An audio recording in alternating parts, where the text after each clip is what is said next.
Kafka is finally coming in about 2 days. I wanted to do a nice little pre-analysis. So my name is Gib. Let's talk about her relics, her Lightcones, her teams potentially, and her power level, because I feel like people have been underrating Kafka on especially like her solo capability. Why would a 5-star dot nihility character be not strong? Why would they make it so she has to have other characters, you know? But let's get right into it. All right, starting with Kafka's skills, her talents and all that. If you already know this, you know you're like a leaker or some junk, or you've just been looking closely at Kafka. Well, they just show her on the live stream, so yeah. But you already know what Kafka does. You can skip this part. I'll put a timestamp so you can skip this junk.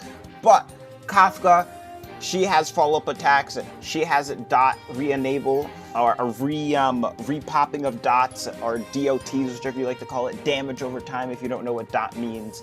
Her traces increase on how she increases the dots. For example, like her second ability she gets, it makes it so that she can have all the dots get popped even if they're not shocked. Then she has extra energy when she kills, and then there is an increased chance for the shock to be applied from her ultimate, her technique, or her base attack. So yeah, let's get right to it though. Technique immediately attacks all enemies in range. This is kind of like a Welt's attack, I'm assuming, from how it looks. So basically, like, if you're like grouped a bunch of enemies around you, this is gonna be like open world in a simulated universe pretty much. If you have a bunch of enemies around you, you will be able to hit all of them, because certain techniques only hit one wave while other techniques can hit multiple waves. Like Welt's can hit, I think Welt's hits every wave. If you're doing like a fight, it just keeps going until the battle ends, which is fire. So I think Kafka's is gonna do this. Don't know, we'll test it when she comes out. Basic attack, you know, lightning damage to a single enemy. Simple. I love that she has the katana, man. The katana is so fire. Then talent. Whenever someone basic attacks on her team, she's going to launch a follow-up attack dealing lightning damage, and there's a high chance of inflicting shock to that target. Now, if you know, this is a very high chance of shock, which is why when I talk about Relic, you will not need that much effect hit rate on your Kafka, especially since she ascends with effect hit rate on top of that. But yes, and she can only do this one time per turn, which is why you want her to go really fast, so that she can practice more times. Okay, now Kafka's skill, AoE lightning damage, and it hits other enemies. I said AoE, I don't know why I'm like reinstating it. But then if there's a dot on the enemy, they also are going to get re-hit with that dot, and it's going to be a certain percentage of the dot. It's not going to be 100%, because that would probably be broken, because Kafka's dot on top of other people's dots would be huge stacking, because her dot is going to be really strong. Okay, now Kafka's ultimate deals lightning damage to all enemies with a chance of inflicting shock on them, and causes enemies with shock status to immediately take damage equal to a certain percentage of the original damage received. So pretty much, she ults, she puts shock on them again, but once you get your ability, your ascension ability, which you're going to be 100% going for, it will apply to all dots that are on the person and re-pop them and do increased damage based on what the dot is.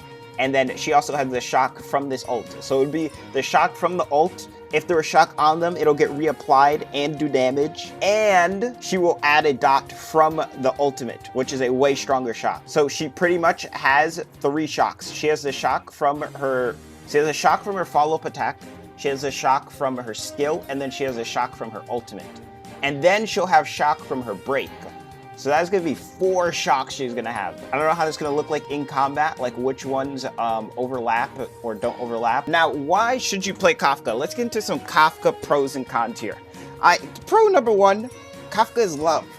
Kafka is life. Why are you not playing Kafka? That's the real question. Anyways, let's get into some actual pros and cons. All right, she's going to be scaling. She's a scaling character. Kafka can never get worse as a character, unless for some reason, like Dot gets nerfed. But why would they do that? Anyways, more dot characters come out, 5-star dot character comes out. Kafka can only get stronger from her base, and her base is already very strong. Her follow-up attack, applying shock for you, makes it so you can do some nice auto play mechanics. You don't have to really pay attention to having 100% shock uptime. Me personally, I'm going to be running Serval with my Kafka, so I'm always going to have shock on the enemies. I don't have to worry about the enemies not having shock on them. Gearing for her is going to be pretty easy since she is a DOT character, dot character. Dot characters just need attack to scale with their dot damage that they're doing. Kafka's banner is going to be probably one of the best banners we've had so far in terms of characters going with the character on the banner. You're going to have Kafka, and then you're going to have Serval, Sampo, and Luca, which are going to be her best potential teammates right now in terms of having some extra dot supports on your team. And then her Lightcone banner is also going to be good, besides the fact that it has Herta's Lightcone on it. But I don't think you're going to need to roll on her weapon banner due to her weapon being a very accessible free-to-play Lightcone, which is Fermata. Now, getting into Kafka cons, you know, every character can't be 100% perfection, but Kafka is. She has no cons, besides she's not real. Nah, but let's get into actual cons. She is going to be a little bit expensive, but technically any DPS is expensive because you are going to want a DPS to be level 80 and have their abilities. Most characters' abilities help them in combat a lot. Same with Kafka. You're going to really want that dot being any dots that is on the enemy, which is going to be her last ability. So she does have to be level 80. But once again, other DPSs want to be level 80 as well. You also are going to be wanting to build up another dot character if you're trying to be the most... try to have one of the highest DPS teams, I should say, have a very efficient team. You're probably going to be running dot character, or Kafka with a dot character with your support, maybe a defense shredder, or maybe you're running double sustain because your double dot is enough damage and you need to sustain the enemy's damage. And she has heavy scalings on all of her abilities, so once again, she is going to be needing all of her abilities leveled up, her talents and all that. You're going to be wanting to get all those traces leveled up. Now, looking at Kafka's Lightcones and Relics, starting with Lightcones here. Obviously, at number 1, we're going to have Kafka's signature Lightcone. Patience is all you need. I'm going to have it on screen right here. This gives you a speed buff. It gives you a free shock application to the enemy that will be separate from the shock you're applying. So that's going to be like 5 opportunities you can apply shock on top of the shock that Kafka already applies, which is a lot of shock. It's just going to be good overall on her. Alright, next we have the Good Night Sleep Well, which you're ideally going to want to have S5, but you won't need it to be S5. But if you don't have an S5, Fermata will be better. Fermata is also the free-to-play accessible Lightcone, but we'll get on that later. But yes, at S5, you'll be getting 24% by 3 for a nice 72% damage dealt increase, which is huge. Very good overall Lightcone for Kafka, and it's a 4-star. More accessible than getting her Lightcone.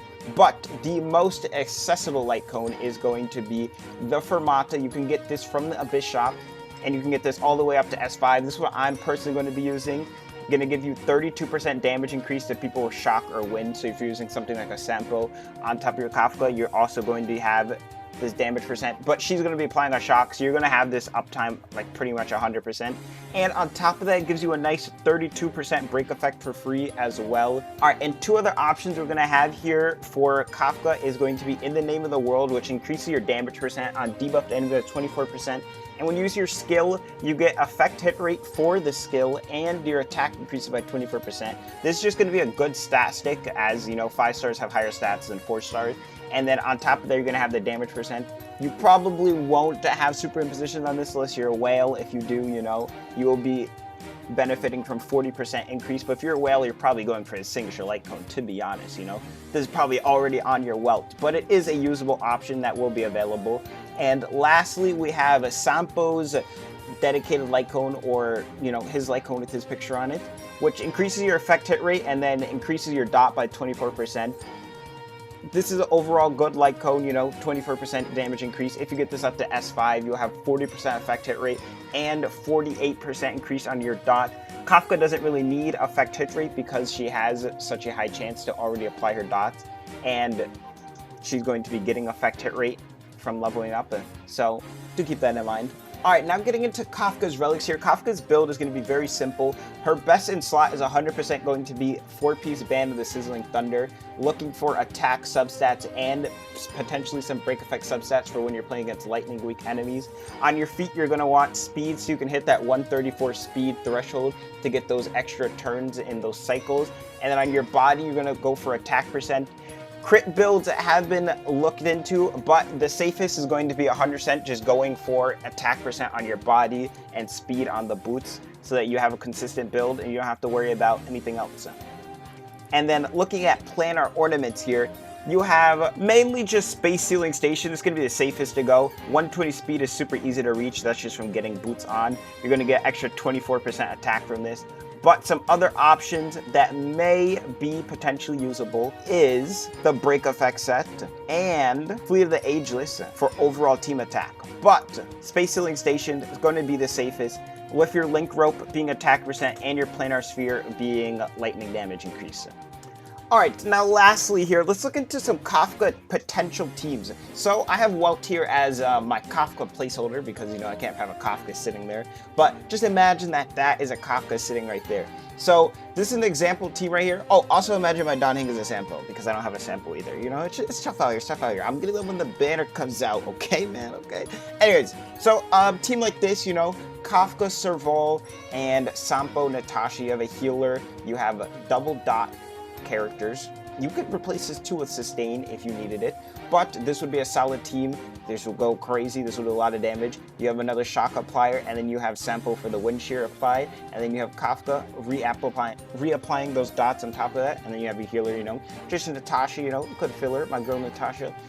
And we have another team here, Susheng. Now, Susheng is also a good role, but Susheng is also a filler for Luca, because Luca is also going to be really nice because he applies bleed without you having to break the shield, while Susheng, you'd have to go a break effect build. But she will also probably be solid with Kafka as well. She could maybe even be solid as like a sub DPS, and you have Kafka with Susheng and then maybe double sustain, or a character to reduce the defense of the enemies. Then next we have here, as you can see, I like Serval a lot. I'm just, you know, let's do no Serval here, right? And let's have a defense reductor. This could be Pella or Silverwolf. Something like this where you have Kafka, someone to reduce the defense and then also to speed you up so that you have more chances of reapplying those dots you have on the enemy. Because dots actually do get increased by the enemy having less defense, so do keep that in mind. And then we have my girl Natasha as a filler healer here again. I'll go more into this when I actually release a Kafka guide, but this is just some exemplar teams here. I'm trying to keep it more on the free-to-play friendly side, you know. Gotta keep it free-to-play friendly for, you know, my fellow free-to-play brothers out there like myself.